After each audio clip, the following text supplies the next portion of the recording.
કુકરમુંડામાં બે જૂથો વચ્ચે કોમી અથડામણ થતા પથ્થરમારો થયાની ઘટના સામે આવી હતી. મોડી રાત્રે થયેલી તાપી જિલ્લાના છેવાડે આદિવાસી વિસ્તારમાં આ રીતની કોમી અથડામણની ઘટના ચિંતાનો વિષય ગણી શકાય.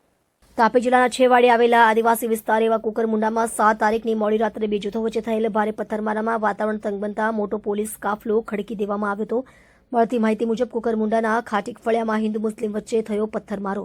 બંને કોમના ટોળા સામ સામે આવે છતાં વાતાવરણ તંગ બન્યું હતું. આ ઘટનામાં પથ્થરમારો થતા રાત્રે 1 થી 3 વાગ્યાની વચ્ચે અફરાતફરીનો માહોલ સર્જાયો હતો. મળતી માહિતી મુજબ પથ્થરમારાની ઘટનામાં 7 થી 8 લોકોને ઈજાઓ પહોંચવાની ઘટના બની હતી, જેમાં ઘાયલોને નિઝર રેફરલ હોસ્પિટલ સાથે જ નજીકમાં આવેલા નંદુરબાર ખાતે સારવાર માટે ખસેડવામાં આવ્યા હતા. પથ્થરમારામાં ગાડીઓ સહિત ગલીઓમાં ભારે નુકસાન થયું હતું. કોઈ મોટી ઘટના કે દુર્ઘટના ન થાય તે માટે સ્થાનિક પોલીસ સહિત તાપી જિલ્લા પોલીસ અધિક્ષકનો કાફલો ઘટના સ્થળે પહોંચ્યો હતો.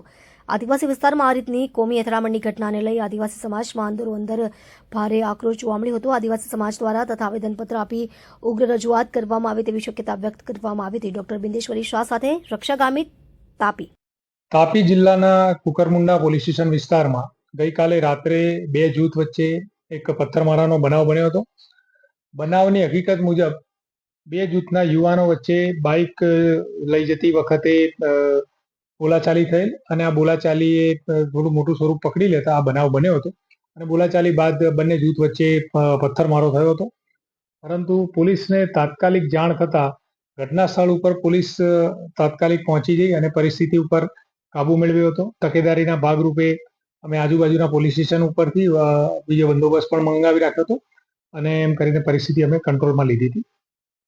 બનાવ સંદર્ભે બંને પક્ષની સામસામે ફરિયાદ લેવામાં આવી છે અને આ ઉપરાંત જે સંબંધિત આરોપીઓ છે, લગભગ 12 જેટલા આરોપી છે, એમને અમે અટક કર્યા છે બંને ફરિયાદો માટેના.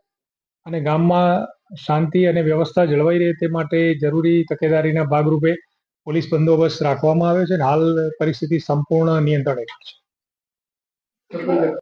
નાની મોટી ઈજા પથ્થરમારાના કારણે એને ટોટલ 10 થી 12 જણને વાગ્યું. એમાંથી બંને જૂથના બે વ્યક્તિ હોસ્પિટલમાં છે, બાકી તો તમામને નાની ઇન્જરી હતી તો તમામને રજા.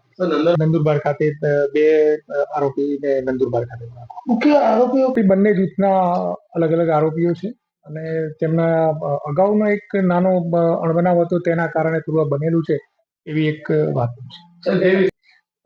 અમારી તપાસ ચાલુ છે. તપાસ દરમિયાન અમે જે પણ પુરાવા મળશે અમે કલેક્ટ કરશું.